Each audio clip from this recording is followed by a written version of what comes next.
Houston Integrity, we are ready for the event. ABC News, this is Mission Control Houston. Please call Integrity for a voice check.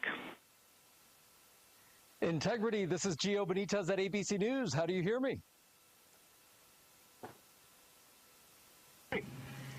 Outstanding. We have you loud and clear. How about us? I hear you loud and clear, and I truly cannot believe it. You are quite literally on the way to the moon right now and still speaking with us. Tell me, how do you feel? What's going through your mind? I mean, this must be so incredible because have you allowed the weight of the moment to really fit in here? Have you allowed that to happen? Well, first and foremost, we all wanted to give a shout out to our families first because we are pretty far from Earth and we have not gotten to say hi to them yet. But there was a moment about an hour ago where Mission Control Houston reoriented our spacecraft as the sun was setting behind the Earth. And I don't know what we all expected to see in that moment, but you could see the entire globe from pole to pole. You could see Africa, Europe, and if you looked really close, you could see the northern lights. It was the most spectacular moment, and it paused all four of us in our tracks. What has been most surprising to you about this so far?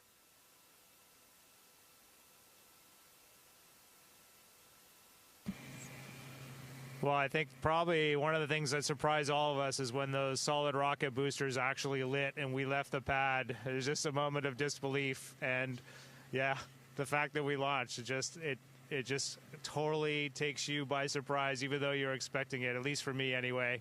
And I just had a huge smile across my face. Did it feel different? Because I can imagine that's such a powerful rocket that must have felt different for you.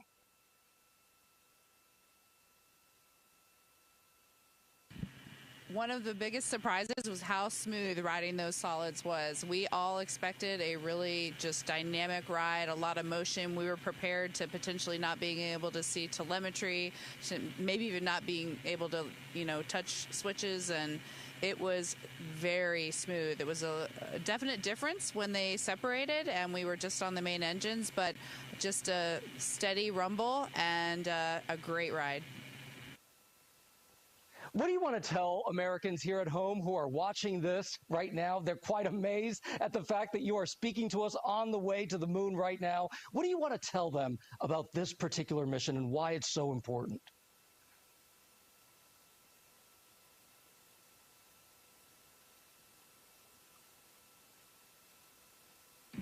First and foremost, I would just like to say thank you. Your support and trust in us has enabled this, and so many people that have worked for so long to make this possible. But also, we're just getting started. We've worked really hard, and even though we were a little surprised to actually launch yesterday, we have a lot of mission left ahead of us. And so I really want to tell them, stay tuned and keep tabs on what's going on. NASA's doing a great job of communicating all the things to come. I can't even tell you how many cheers were there on the ground. I was there watching you all lift off from the Kennedy Space Center, and everyone was so excited, so happy, and that was just incredible. Jeremy, I know this is your first time in space, and you're surrounded by all of these space vets. What's it been like for you that this is your first mission there?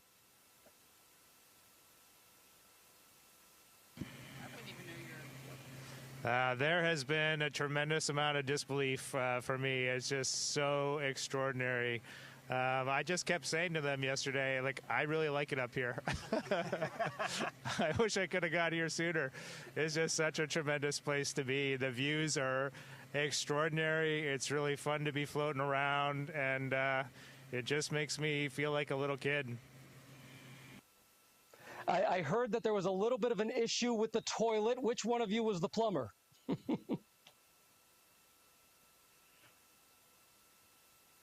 I'll take that one. I'm the space plumber. I'm proud to call myself the space plumber.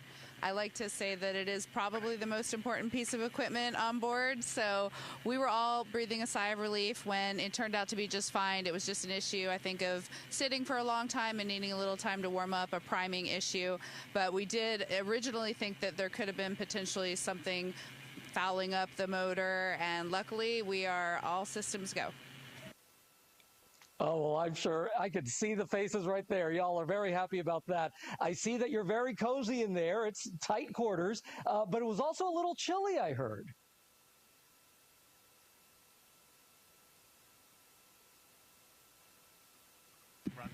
It is quite cold, and yeah, we're wishing we had the lower temperature sleeping bags with us. But right before this PAO event started, I pulled my knit cap off, and I'm ready to put it back on. But Houston's been working with us to change fan speeds and temperature set points, and we've actually been able to warm it up a lot better in the last half a day or so. Our last nap before TLI, we got a lot more comfortable.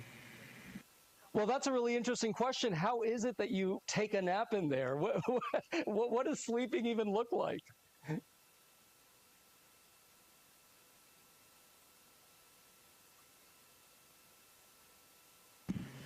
Well, let's see. So we've been off the planet for, what, about 30 hours now, and we've had 2 very short naps. We actually just gathered for our first meal together in space. That is how busy we have been the last day and a half. It has been really an amazing beginning flight plan. But sleeping here is it's actually sort of comical. Christina has been sleeping heads down in the middle of the vehicle, kind of like a bat suspended from our docking tunnel. Victor's been up where Jeremy is right now. He's got a nice little nook wedged in there. And then Jeremy has been stretched out on seat 1, and I've been sleeping under the displays just in case anything goes wrong. It's more comfortable than you would think, and it's nice. It's nice to sleep in weightlessness again. Every time I was dozing off last night, I had that image that I was tripping off a curb and I was waking myself up. So my body's getting reacclimated. It's been a few years since I've been up here. I've heard it's the best sleep up in space. Do you feel the weight of history knowing that you're going to be traveling farther than any other human?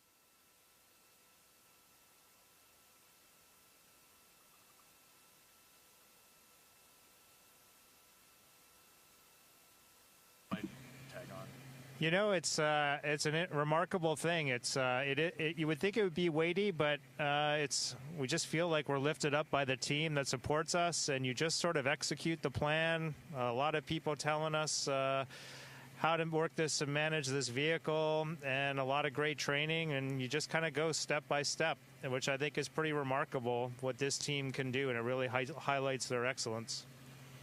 And I think I just want to add, we just got done our Trans-Lunar Injection burn, and it was pretty tense moments there. For a second. And when we got done that burn, we just kind of looked at each other as a crew. We have been to the moon before in 1968 through 1972. It's been a long time since we've been back. And I got to tell you, there is nothing normal about this. Sending 4 humans 250,000 miles away is a Herculean effort, and we are now just realizing the gravity of that. Yeah, nothing normal about this. What are you most excited about once you get to the moon?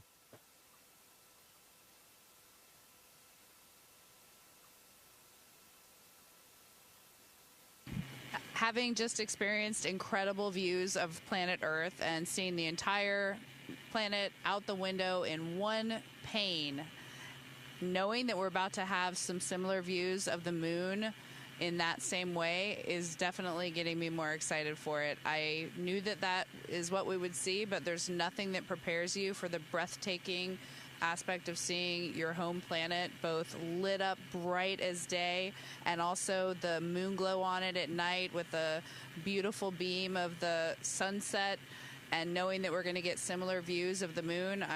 I'm really excited for that. And then, of course, heading home. Right now, we're in our cruise phase outbound, but we'll be turning our sights back on our home planet shortly. Shorter, probably, it's going to fly by, but we're just excited for both of those milestones. As you all know, there is so much division at home right now. What is it that you're feeling, and what message do you want to send to the American people about what you're seeing out that window?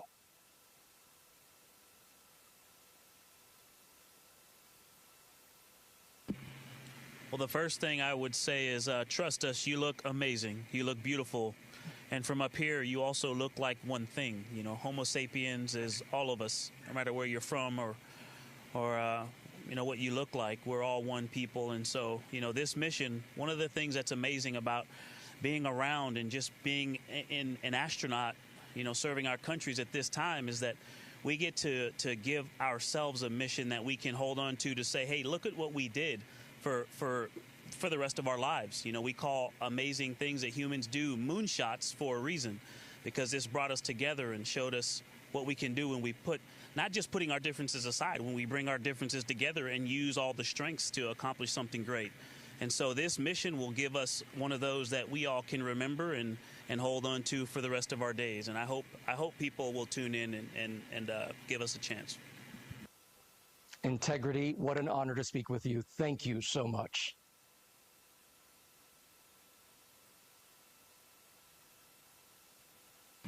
Thank you for being with us. Integrity. This is Houston ACR. That concludes the ABC News portion of the event. Please stand by for a voice check from Fox News.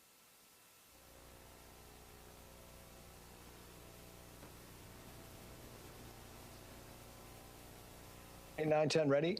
Integrity. This is Trace Gallagher with Fox News. How do you hear me?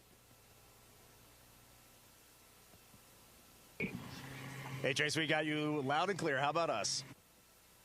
I've got you loud and clear. I want to explain to the audience that there is a 4-second delay, so there'll be some pause between the questions and the answers. Congratulations. How does it feel to be the first humans to leave Earth's orbit in some 54 years? Is there a difference in Earth's orbit and being outside the orbit?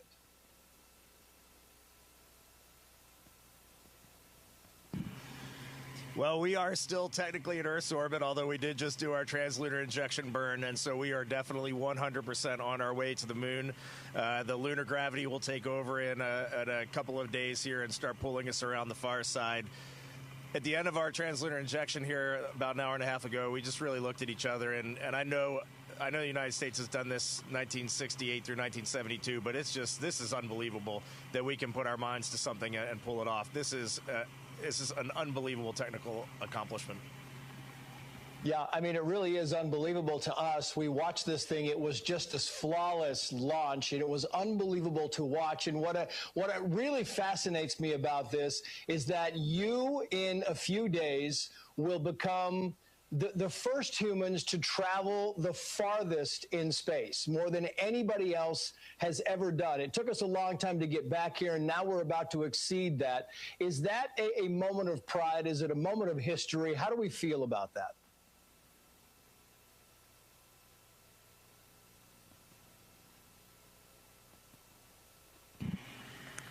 It's great you brought that up. We were aware that we would pass that milestone if we happened to launch on this date. There were other days where we wouldn't have necessarily. So we are not necessarily a crew that lives on superlatives, but it is a milestone that's important. It's important that people can understand and wrap their heads around what is the latest in what we're doing. What does this mean relative to what we've done in the past? What are we going to be pushing for into the future? We think that the journey that we've been on and all of our teams have been on with us is so much more than just one number. But we also hope that that number just keeps being exceeded and exceeded by the future crews. That's why we're here, to build a legacy for the future. You know, it's interesting because yesterday, I mean, this thing went off almost perfectly, right? It was on time. Was that surprising? Because, you know, you look back just in recent history and missions tend to be delayed, sometimes hours, sometimes days. This thing went pretty much according to what everybody was hoping it would do. Was that somewhat surprising when they said we are a go for launch?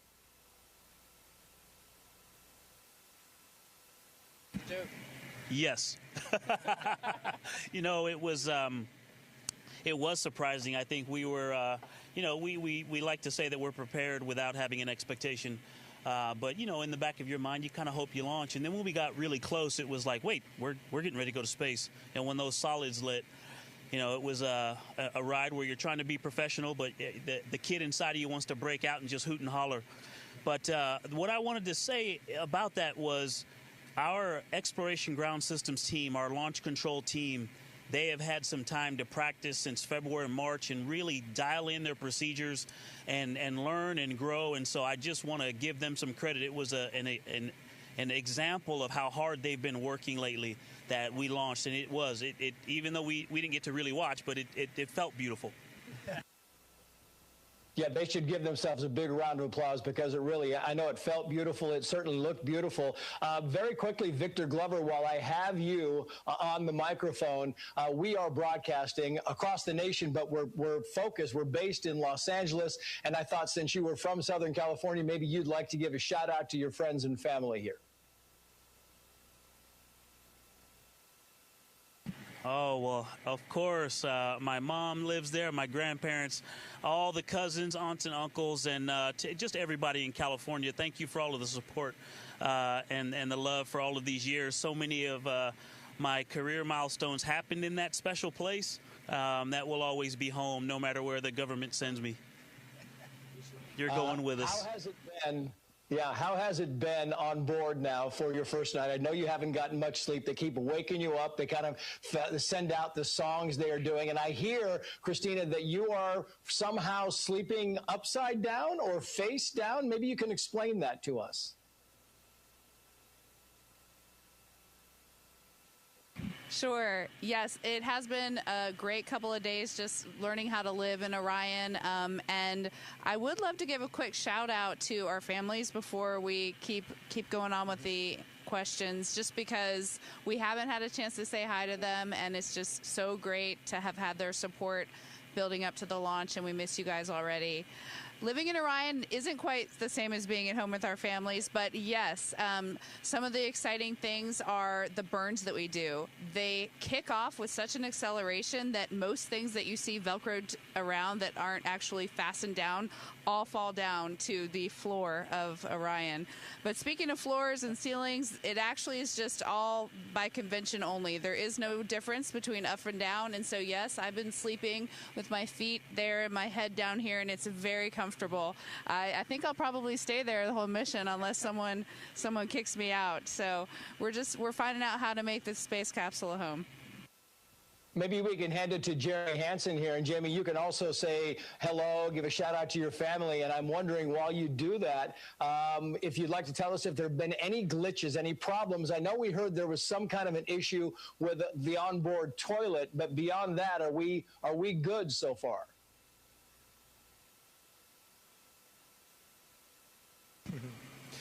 Yeah, great to have a chance just to say thanks to my family and missing them, and for the support from Canadians back home. Really appreciate the opportunity to be here and do this. We did have another little surprise today. I mean, the vehicle is in great shape, and we feel like everything's going really smoothly.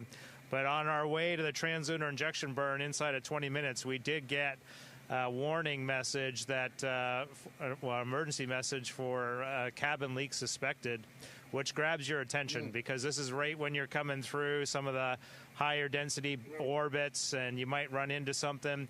And, you go from 20 minutes to doing this burn where you're going to head to the moon to thinking about, are we going to cancel this burn, start getting in our spacesuits, and then trying to figure out how to get home in a day or less. And luckily, that was just a little anomaly, and the Houston helped us out. They confirmed they were seeing good cabin pressure, as were we on board, and we did the burn, and now we're on our way to the moon. Feeling good about Integrity. She's a good ship.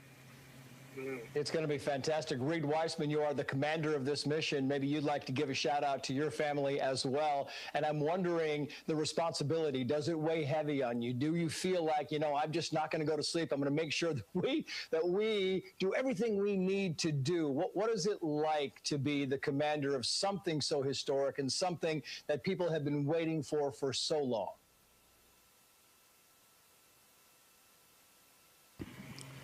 Well, to answer that, I'm learning from my crewmates here. I'm flying in space with two of the most skilled astronauts that we have, most accomplished astronauts. And Jeremy, on his first day in orbit yesterday, was just getting the job done 100%. So my job here is pretty easy. Definitely sometimes you get a little bit nervous. There's a couple things that caught our attention so far, but it's going great.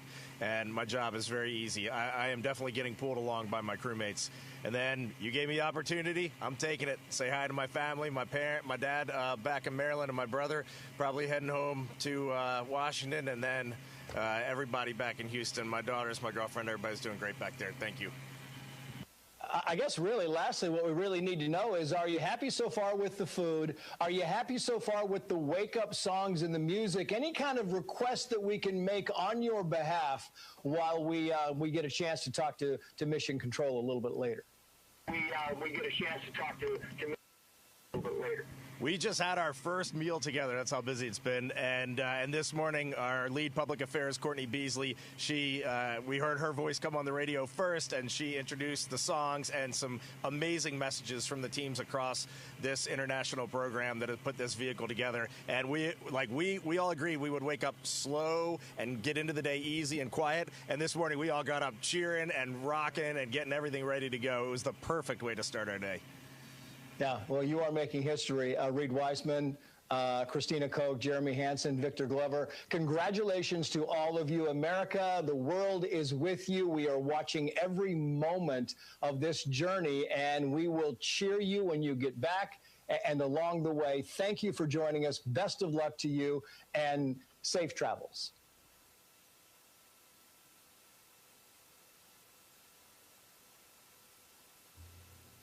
Integrity. This is Houston ACR. That concludes the event. Thank